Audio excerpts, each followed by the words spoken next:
So we're talking about a new horror starring Emily Hampshire from Schitt's Creek, and it's the feature directorial debut from Adam O'Brien, who brought us Banshee and Bloodbath. Dan is here, my name is Phil, we are Boys on Film. So this had its world premiere at Fright Fest in Glasgow back in March. Emily Hampshire, Schitt's Creek, Appendage, she stars alongside Francois Armand, who was in Marlowe, and Cocaine Bear's Christian Convery. The film follows a struggling mother who's abandoned by her family and partner. After a horrific incident, she falls further into isolation. She begins to be haunted by a sinister entity that is determined to make her relive her darkest moments. Dan, I can't wait to talk about this with you because I sent you a message saying I'd seen it, and you did. It probably seemed quite ominous because it probably didn't seem like I was that enthusiastic about it. Well, I'm never sure when you message me because often this happens. You'll be like, "I've seen it. I have thoughts," and you're like, "What's that mean?" And I don't like to ask at that point, like, "What did you think?" Because I like to go in a bit blind. But yeah, I actually stayed up till 1 o'clock in the morning and watched this last night just to get it watched. Which maybe that didn't help in terms of my viewing experience, but like, I don't have some thoughts as well. So, do you want to kick off? I think there's a lot in this film that we've seen before. Yes, I would completely agree. I think there's a lot of really good stuff in there, but it's mostly concentrated in the first half of the film. That's my view. And again, obviously, I was watching this late, so the later it got, whether that impacted me. But this felt like a complete film of two halves. One was, I'm fully invested. I'm reacting to the film. I'm frustrated about it in a good way, like I'm involved. Literally about halfway through, my interest completely went off a cliff. I really struggled the last sort of 40 minutes of the whole thing. Do you know why I think that is? I think there's a few problems with the film, obviously, which we'll go into detail with, but I think when you've got the plot revolving around a woman who is quite miserable, let's face it, Emily Hampshire's character is going through postnatal depression, and you've got that ominous feeling right from the start. So you don't have her light personality. No. You have her just kind of being miserable. And also on top of that, you've got a screaming child, which is never good. Oh, I mean, I was thinking the exact same thing. One is like, I have ADHD, so like there's certain sounds that really get to me, and babies crying I can never be a parent because it drives me mad. My God. So it was quite a trial actually having to sit for like 45 minutes listening to almost constant baby crying. But I agree with you, there wasn't the light and shade I think you needed. I would love to have seen the two main characters as this really in love couple that you completely bought into their relationship. Whether maybe they couldn't do that because the husband in this character is just so awful. It was just like the most awful, heartless, like, and I don't know whether the filmmakers were going for that or not, which is weird. I'm like, are we supposed to not think he's a twat because he was a horrible, horrible partner?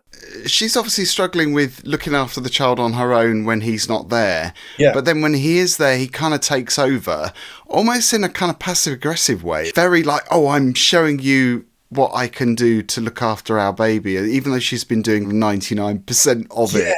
It's very weird. It's really annoying. I still don't know whether the film wanted us to hate him or not. I really hated him, and I think I was very invested, as I said, in the first half because I was more interested in the postnatal depression side of things, and actually that was the horror for me. That was the interesting bit. And as much as you didn't really get much light and shade, I felt that she did a great performance. I mean, I really felt her pain with that constant crying, and like she looked tired. Like I was there with her. It was the supernatural sort of side of the story that I just was like, this isn't interesting to me. Like you said, it felt like we'd seen it all before. The imagery was very, very similar, and I frankly I just didn't really added anything. I think this would have been a much more interesting film if it had been more about her own sort of psychosis. And I don't know whether it was it supernatural? I don't know. It wasn't interesting. See, that's what threw me off because I agree with you. I quite like that psychological aspect of that struggle that she's going through, and to an extent he's going through something similar, although we didn't mind that so much because he was a bit of an asshole anyway, so like I don't know, I didn't particularly like her character either though, and I really like Emily. It pains me to say because I really like her. I like what she's been in before. She was in a really good film, LGBT kind of drama, which I can't remember. Oh, The Mattachine Mattachine Family. I've not seen her in anything except Schitt's Creek, and she's great. And I thought she was very good in this in terms of doing with what she was given. But you're right, there just wasn't really much build up to allow you to really invest in either of them as a couple or as her, to then see this sort of slow breakdown. Like, it was almost from the get-go, it was all too much. And then adding the frustration then that no one in the family or anyone seemed to really care or intervene. I mean, something happens probably halfway in, which does add a little bit of interest, because I was becoming quite tired of this feeling of, I don't know, something spooky going on, although it was quite intriguing. But then something happens, and can't really say anything without spoiling, but I mean, it probably would make more sense to do a spoiler video. But then she just carries on as normal in her morose state, even though she doesn't suffer there's no punishment for what she does, and she does something quite bad. She does, and it's really odd. You're right. It's a very weird film, and like nothing really plays out necessarily in a way that felt as it would in real life. Like, everything felt more scripted. Like, well, that has to happen now to allow this thing to happen. But again, it maybe came back to why I was so frustrated with the husband character, because it just didn't come across as realistic that he would act that way. Because he was just such a monumental arsehole about the fact that his wife was clearly going through mental health issues. Even there's a counsellor character in it who was equally as awful. She's quite brutal with her therapy. But she does this really annoying thing where she's picking at a fingernail, which goes round on a loop. It keeps going round and round, and you keep seeing that close-up of her picking, which I suppose is meant to be her anxiety. It's meant to portray her anxiety. But I think once you've seen it, you don't need to see it again, and we keep seeing it. I think this was a recurring theme for me, is there was a lot of imagery that was very repetitive. So we would see, like, the baby crying thing. We probably had montage after montage of like... Nobody wants to hear a baby crying on a loop. No, I don't want to hear that. Yeah, it was like formulaic. And then, here's a scene where the husband's being an arsehole, and here's a scene where the sister's not really caring. And then we go back and do it all again. And it happened with the supernatural stuff as well. I'm like, well, I think we've seen that now. Let's come on to that, because this is reductive as well. I mean, the press release says it delves into the darker side of motherhood. Yes, it does. It says that the film is an intelligent and original take on the family-based horror story. Don't completely agree with that, because it isn't really. It's certainly not original. Yes, I know it's the director's featured directorial debut, so I guess you have to start somewhere. Without sounding patronising, you've got to start somewhere. And, there are bits of it that felt quite intriguing, but there's a character in it which we can't talk about, but there's a figure... with long, dark hair, which was straight out of The Ring. Yes, absolutely that. It's like, when we said at the beginning, like, things that we've seen before, like... contorted arms thing, and, like, just standing there, like, almost like as if she'd just come straight through the television. Yeah, my heart sank at the beginning of the film, because that character appears in, like, the first 5 minutes, and it's like, oh, we're doing that? And also, there's another figure who I also think has a bit of a, like, horror tropey look, like, again, really hard to talk about it. The child vision in it was like very all-American cookie cutter little boy with like longish hair. Like, it just, again, I just thought that just didn't add anything. I don't know. I wanted to go all in on Emily Hampshire freaking out and having postnatal depression. That was just. There was a much more interesting film in there that was over within 40 minutes. And then it was like 40 minutes of like, I don't care about any of this, because all the tension building to was just fell away at that point, because there was nothing there after that. It was like, well, the worst things happened. Everyone's a dick. So what's left? So the child is her vision, because she's having these visions of her baby as an older boy, or what she thinks is. And that's Christian Convery, isn't it? It was in Cocaine Bear. So he's meant to be like an 8-year-old or something. And I don't know about you, but I'm not great with children in horror films or thriller films at the best of times. I think they have to seem really genuine to me, and not just a device that's plonked in a frame to make you feel like, we've got to feel sorry for the child that's going through, or that the child is nasty. I mean, I rarely think that children, unless you do it really well, like something like Eden Lake, where children are completely terrifying. Yeah. I think if it's just put there just to be this vision of something ghostly or like a zombie or something, it's like, what was that other film where the guy's editing video? What was that horror film that was like recent? It was probably about 10-15 years ago, where he hears sounds, and like the sound design was actually quite good, but not Sinister. It was Sinister. Yeah, because that's right. And there's children that have like zombie face makeup, and as soon as they appeared, it just took me out of it completely. Yeah, Sinister is a great film, but it falls off a cliff in the last 10 minutes because it suddenly becomes about demon kids. And it was the same thing for me, as I don't get why I'm now having to follow this character. I don't care. I don't know if I wasn't clever or I'm not smart enough to get it, but I was looking for a synopsis on Wikipedia and couldn't find one because the film isn't even listed on Wikipedia. Just to basically be like, did what happened actually happen as I read it? Or should I have been reading into something like at a deeper level? But I don't know. I just don't know what really it was trying to say for itself by the end. Exactly. That's what frustrated me, because I don't think a lot of it made sense. I think things were just there just to make you feel spooked. Yes. And it doesn't work for me when things are just carelessly placed in a storyline just to add a bit of tension or a bit of scares. It's like this ghostly figure didn't need to be all bent-legged and have long black hair hanging over her face. It was literally just done as a like, ooh, it's scary now.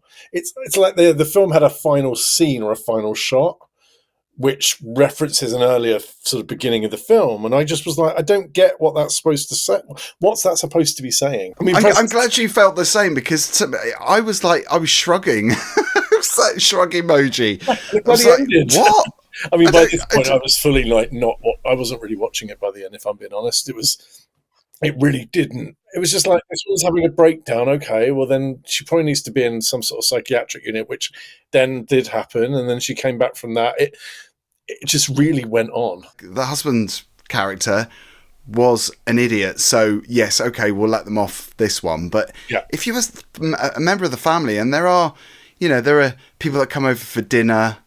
Is it her sister? I think it's her sister, isn't it? And does she live next door or something? And she keeps seeing people through the window, and she invites them out. And that was like a really awkward scene, but I don't understand why they weren't helping her, or at least trying to get her more help than the therapist, because the therapist clearly was not doing anything. Well, everyone was just treating her with such utter contempt, and I don't get it. There wasn't any character in that looking out for her to say, this woman is not okay, she needs some help. Like, everyone just acted like a complete asshole, and I'm like, are you doing that because that makes the story better? Are you doing it because it's like plot armor and it makes it a thing? Like, because the sister wasn't great, the husband was just terrible, and then they made her have a dinner where she sat there like completely breaking down. It's almost like it was written in parts, or they written in parts with the mindset of adding things to make it a horror film. Yeah, because the ending felt like, oh look, we've had a big moment here, like there's a big twist. I'm like, but the big twist doesn't work, because why is she in the house screaming out the window like I just don't get it. I tell you what though, Emily Hampshire, I do love her. She does do moaning well. Yeah, I thought she was very engaging. Like, of all the characters, I felt sympathy for her. I enjoyed kind of watching her journey, and I really felt her pain, because that baby crying was getting to me after half an hour. So it really conveyed that sense of like helplessness when you're stuck at home and all you can do is just try and then make this baby stop crying. There was a couple of scenes that I thought, wow, that's dark. It was like, what that was quite grisly. Yeah, like it had some good horror imagery, that wasn't like the cliched stuff. It had moments of like quite original visuals and stuff that I hadn't seen, but then mixed in with some real like 2000 horror stuff that, may as well have been released like I said, at the same time as The Ring, The Grudge. Like, it was copying that. None of the jump scares really worked. I don't really get beyond a jump scare why they were supposed to be scary, because it didn't come across as supernatural to me. It came across as psychological delusion. It was in a way like, I loved Smile 2, but Smile 2 did the same thing, but in a much cleverer way, because that film is all about, oh, what am I watching? Is this a vision or is this real? Whereas this one, I was like, it's just a vision because she's having a breakdown. So much of it just didn't make any sense. And I just kept asking why. It's like, why? What's the point of this? What? Yeah. Which I know is quite harsh as a criticism, but it was like a natural reaction. Why? I just didn't understand The what whole the film point is of it quite was. right. Yeah. Yeah, I mean, unfortunately, I didn't enjoy it, and so much of it was a slog as well. And yeah, I do this thing though. I wiggle, because obviously this was a screener. So if I start wiggling my mouse to see how much longer is left, I'm not doing it. And it got to that point of like, I've got. I remember it being about 40 minutes to go, and I just thought, well, I just can't see this film bringing my interest back at this point. Can you imagine if it was like a Substance length, 3 Oof. hours, 20? That would have been just an extra painful. half an hour of baby crying. I would have just had to turn my laptop off and go to bed. So star rating, Dan, for Mom. Oh, I don't know, like, because we can't do halves. Like, it's got to be either a 2 or a 3. It feels like it's got to be a 2.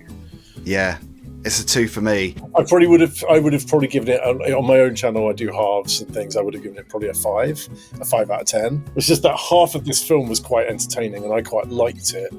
But like I said, it literally was like, my interest dropped within about a minute. And I was screaming at my laptop about the husband. I just thought he was such an objectionable character. Part of me thinks maybe he was intentionally meant to be like that. Are we supposed to think this guy is sympathetic?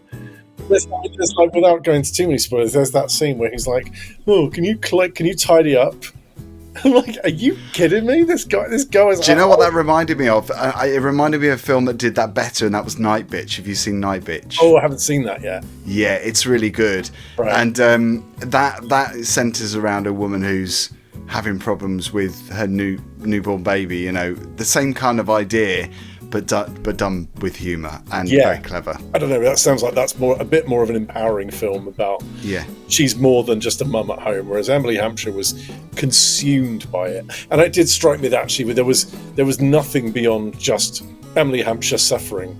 There were no scenes of her not having a crying baby. That can't have been that bad all the time. That is my point that I made right at the beginning about, you know, that light and dark thing. You've got to see some of the positive things before you get engrossed in that, you know, because I love dark, you know, that dark energy, but it can't be completely like that all the way through unless it's done really well in an intriguing way. But you're right, there was no light and shade to it, and I think we needed at least some part of the film where she's happy being a mum, and maybe they're a really happy couple before she's pregnant, and then that's what then disrupts it. But it was quite dour to watch, like almost from the first 10 minutes. It's like, oh, she's not good. Yeah, so if you fancy checking it out, it's out on the 17th of February on digital. We'll drop all the details down below. Good to see you, Dan.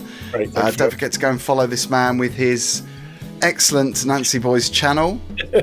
Seeing Heart Eyes this weekend, so that should be yes, Valentine's Day horror movie. I'm taking my Chris with me, so we're going to do a couples review, which is very exciting. Excellent, enjoy it, and we'll hook up at some point to discuss our next film, hopefully better than this one. Thanks, Phil.